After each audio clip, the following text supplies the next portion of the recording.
Expand your vocabulary with our core 2,000 words ebook. It's free and packed with essential expressions that you'll use on a daily basis. Start building your vocabulary today. Click the link in the description below to download your free English ebook before it's gone. Hi everybody, welcome back to Top Words. My name is Alicia, and today we're going to talk about 10 phrasal verbs you can use when shopping. So let's go. Sign up for. Okay, the first phrasal verb for today is sign up for. Sign up for. We usually hear this phrase at a department store or maybe a boutique shop, for example. The staff may ask you, would you like to sign up for our members program? Or would you like to sign up for a point card? Or would you like to sign up for a credit card, for example? It's usually to become a member or to get some kind of card or to get points or coupons or something. You can sign up for a membership system. Ring up. The next phrasal verb is ring up. Ring up. You can also use ring up at a restaurant or bar. Ring up means to total, to combine all the prices of the items you would like to buy at the register. So to total everything is to ring up your bill. It's usually used in an expression like I can ring you up. So to ring a person up means to total one person's bill, to total all of the items they are going to buy. So I'll ring you up at the cash register. Or when you're ready, I'll ring you up over there. Or we can ring up your items when you're ready, for example. So it's usually, because it's usually from a staff person to a customer, it's usually going to be something like I'll ring you up or we can ring up your total. It's usually going to be one of those two patterns. So listen for those. Ring up means total, to make the total for your bill. Try on. The next expression is try on. Try on. We use try on for clothes and shoes, anything we can put on our body. So try on glasses, try on a watch, try on a hat, try on a shirt, try on a dress, try on shoes, try on a new pair of pants. Sure. All of these things we can try on. So try on our bodies. So to try something and try on. So we attach it to our bodies. We put it on our bodies. So it's just a test, so we use try, so to try something. So you'll always use this with clothes or accessories, anything you can put on your body. So I just gave a lot of example sentences there, but staff might say, would you like to try it on? Or if you'd like to try it on, there's a fitting room over there. Or why don't you try it on, for example. Shop around. The next expression is shop around. Shop around. So we have the word shop, of course, meaning like to look with the intention of buying something, to shop. But around means to go to more than one place. So we use the expression shop around typically when there's some specific product we would like to buy and we're maybe comparing prices or comparing features. These days, we can shop around quite easily on the internet, like checking different websites to compare prices and to compare products. But you can also use shop around like in a shopping mall, for example. So to shop around for new clothes or to shop around for a camera I want. We use shop around to mean visiting many different shops to compare before buying something, to shop around. In a sentence, I want to shop around for a new camera, or I'm shopping around for a new dress, or I'm shopping around for this pair of shoes that I've really been wanting to buy. Try out. The next expression is try out. Try out. So we talked about the phrasal verb try on. Try on means to put on clothes, to test out clothes. But to try out is something we use for a product, like something we don't put on our bodies. So for example, a new electronic device, like a new phone or a new laptop, or maybe, I don't know, GPS system, or something you can kind of manipulate. You can test it, but not by attaching it to your body necessarily, not like with clothes. So it's usually some kind of like machine, or maybe it's some kind of item you can like manipulate in some way. There's some kind of like test you can do, some action you can take with this product. So to try out a new phone, to try out a new knife maybe, or to try out a new car, I suppose. With cars, however, there is a special phrasal verb. Well, it's not really a phrasal verb, but we use the expression take a test drive with cars. But for other products like everyday like gadgets, electronic items, we usually just say try out. So some example sentences using try out, like would you like to try out the new iPhone? Or I want to try out this new computer I saw. Or let's go try out that new virtual reality experience. Drive by. Next expression is drive by. Drive by. So to drive, meaning drive a car usually, and we use the expression drive by to mean make a short stop somewhere. So we can say like run by as well, but drive by means like the nuance of using a car is much stronger. If you're traveling by car, you can say drive by or run by if you like, but we'll only use drive by if we're using a car or a truck, I suppose.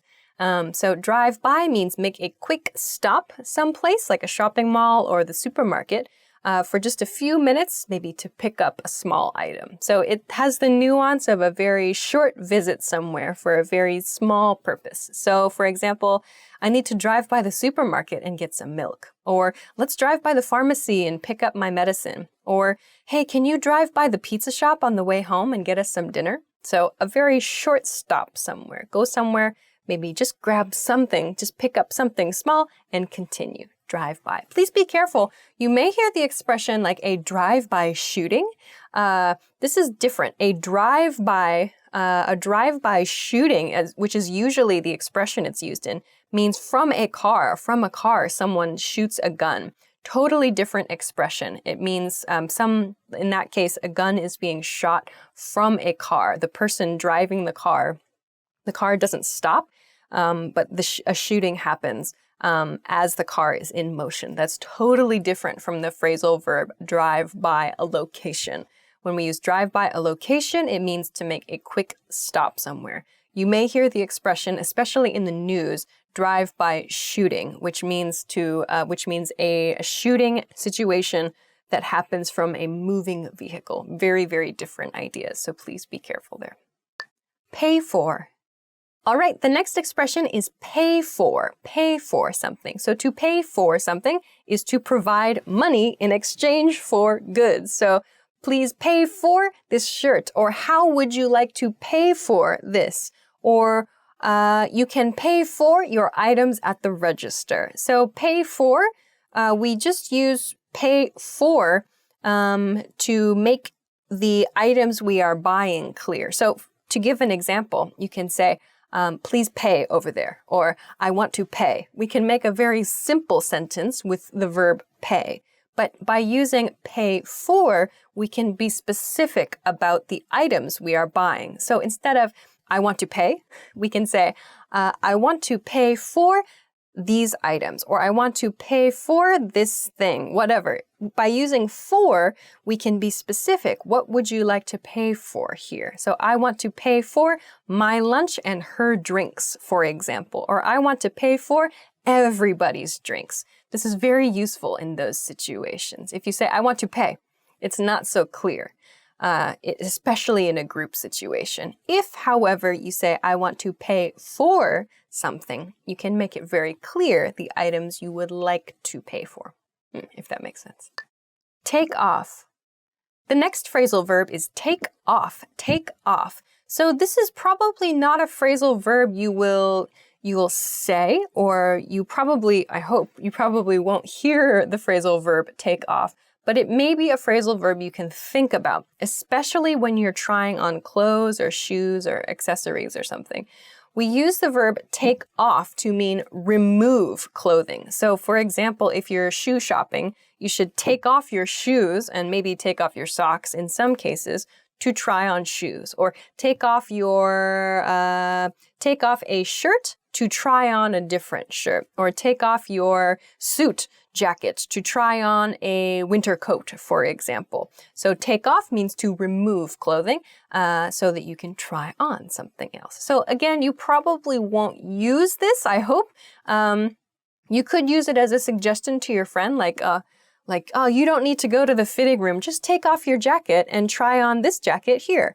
Like, you could use it in that situation. Like, oh, just take off your shoes and try these on. It'll be really quick. So you can use it maybe as a small suggestion if you're shopping with a friend, but otherwise you might not use this so much verbally. You can think it though, like I should take off, blah, blah, blah, to try on something else.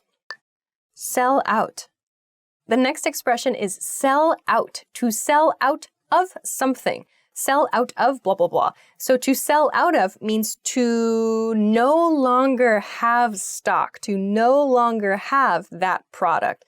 So if I go to a cake store to buy a cake and they say, I'm very sorry, we are sold out, past tense, we are sold out of that cake, means no more cakes are available. There are 0 cakes available at that store. I cannot buy it because they have already sold all of them. So sold out means no more available. We cannot buy any more. Everything has been sold. So sell out, to sell out, past tense, sold out. You'll usually hear we've sold out. We've sold out of product. So other sentences, I'm so sorry, we've sold out of the new iPhone already. Or I hope they don't sell out before we get there. Or I went to the store, but they said they were sold out of the product I wanted. Line up. The next phrasal verb is line up. Line up. To line up means to make a line, usually in front of a store or maybe in a store. To make a line for a product, or to make a line for maybe a restaurant as well. To line up means to create a line of people who are waiting to buy a product. We don't say to line, like please line, or please don't line. We always say please line up. In British English, you might hear the word queue as well, to queue for something. In that case, you can use the word to queue without the word up.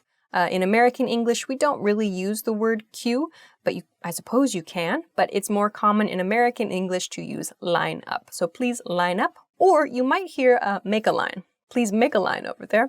But in general, we say, like, there are a lot of people lined up for that new restaurant. Or did you see all the people lined up for the new iPhone? Or I don't want to line up for lunch. Let's go to a different restaurant, for example. So lining up is to make a line of people. Okay. All right, so those are 10 phrasal verbs that you can use when you are shopping. I hope that that was useful for you. If you have any questions or comments, let us know in the comment section below this video. If you like the video, please make sure to give it a thumbs up and subscribe to our channel if you haven't already. Check us out at EnglishClass101.com for more good stuff as well. Thanks very much for watching this episode of Top Words, and I will see you again soon. Bye!